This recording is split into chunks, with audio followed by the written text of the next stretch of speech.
Welcome to This Explainer. Now, I have to admit right up front, there's a pretty heavy dose of irony in what we're doing today, right? Here I am delivering an explainer to fundamentally question whether our reliance on explainers is actually short-circuiting our brains. Today, we're unpacking a really fascinating structural observation about modern society. We're looking at how we've moved from this inability to remain silent straight into explanation overload and finally into a state of cognitive closure. We aren't here to bash explanations, but rather to just observe what we might be losing when those explanations become, well, a little too abundant. Think about your own daily information diet for a second. Right now, we are absolutely bombarded by a massive volume of easily digestible media. I mean, when a complex geopolitical event happens, what do we actually do? We usually don't sit down and read a history book. We immediately look up bullet point summaries. We watch those quick 5-minute explainer videos, seek out fast news interpretations, or just ask an AI for an instant answer to fill the silence. We consume all this at lightning speed because it sweeps away uncertainty in literally seconds. Seriously, think about the last time you watched a confusing movie. Did you sit with a mystery, or did you instantly grab your phone to search for the ending explained? Okay, let's dive into this because this right here is the absolute core tension of our entire discussion today. When we hear or read one of those quick explanations, we almost always feel that we understand, but are explanation and understanding actually the same thing? We really have to step back and ask ourselves, are we genuinely understanding this complex world around us, or are we simply generating the psychological feeling of understanding? Which brings us to part one, the illusion of understanding, and why we are seeking relief, not truth. To figure out that difference between true understanding and just a feeling, we need to look at why we crave these instant explanations so deeply. And it turns out human beings have a very specific fear. People often fear the feeling of not understanding far more than they actually fear uncertainty itself. What we are really running from is the uncomfortable friction of the unknown. You know that sensation of a gap in your knowledge? It's like a psychological itch we desperately need to scratch. And instant explanations, they provide immediate relief to that friction. And this relief actually has a name, cognitive closure. Now, cognitive closure is not understanding itself. It's simply the sensation that understanding has been completed.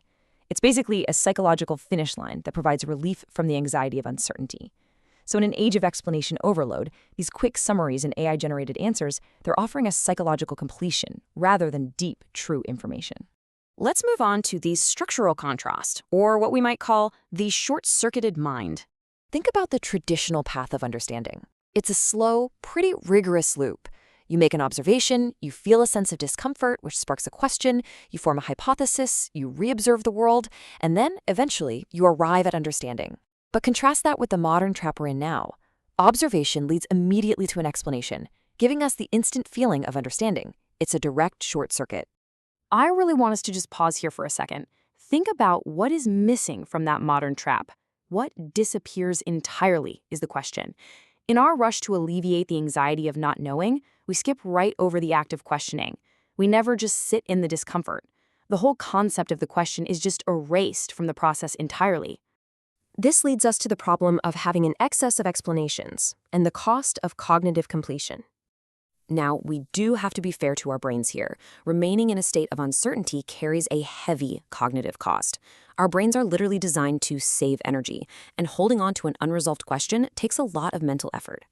Reality is inherently unfinished, it's complex, and honestly, sometimes it's painful to process. So cognitive closure is essentially a built-in energy-saving mechanism. It's just our brain's way of saying, okay, we have an answer, we can stop spending precious energy on this now. So the crucial point here is that the problem in our modern world might not actually be a lack of explanation, but an excess of cognitive closure. And because we are constantly closing the loop prematurely, certain vital intellectual habits are going into decline. We lose the habit of reobservation. We stop reinterpreting things as new data comes in. We abandon continuous updating. And perhaps most importantly, we lose the ability to just suspend our judgment. Instead, we just gorge on these instant, neat little explanations. This creates a really stark inverse relationship. Basically, as our demand for cognitive closure increases, the number of explanations multiply. And as a direct result of that, our actual contact with reality decreases. We trade touching the messy, complicated reality of the world for a neatly packaged summary. The more we rely on these fast explanations, the less we actually observe and engage with the world itself. So how do we fix this? Let's look at reflective humanism and the idea of preserving the question. There's this really interesting way of thinking about this, summarized perfectly by this quote. Reflective humanism suggests that the continuation of a question may be as important as any answer. This philosophy proposes that we absolutely shouldn't view explanations as the end of the road. Instead, it offers a method to comfortably coexist with the unanswered. It views the preservation of the question not as a failure, but as an ethical and intellectual necessity. Under this framework, we kind of have to reframe how we see learning entirely. True understanding is not a final destination. It's not a fixed point of completion or a finish line you cross and say, I'm done. Instead, it is a continuous orbit around reality. It's an ongoing, transparent gradient of inquiry. It's about having the ability to maintain a trajectory of observation without forcing it to immediately lock into some permanent conclusion. Which brings us to our final section, the power of the question and embracing the unresolved. As we bring this explainer toward its conclusion, I really want you to weigh two differing definitions of understanding against each other. Is understanding option A, the ability to quickly explain everything, relying on the cheap and fast relief of instant closure? Or is understanding option B, the much more deliberate and real ability to remain in direct contact with reality, with all of its messiness and unfinished edges? If we choose option B, it means we have to accept the friction of genuine understanding. We have to resist rushing to the finish line. We must consciously leave room for what is not yet understood. By holding on to the question, by actually sitting in the uncomfortable unknown, we stay connected to the real world rather than just shutting it out with a cheap, fast explanation.